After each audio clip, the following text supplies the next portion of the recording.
Magandang araw ho sa lahat. May bagong project ho tayo. So, matagal na ho ito napisa sa akin, no?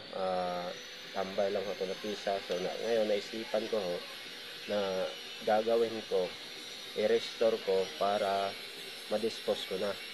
So, kilala ko muna, no? Ito ay pang Isuzu, pang refrigerated van, net air. Ito pre. Sorry.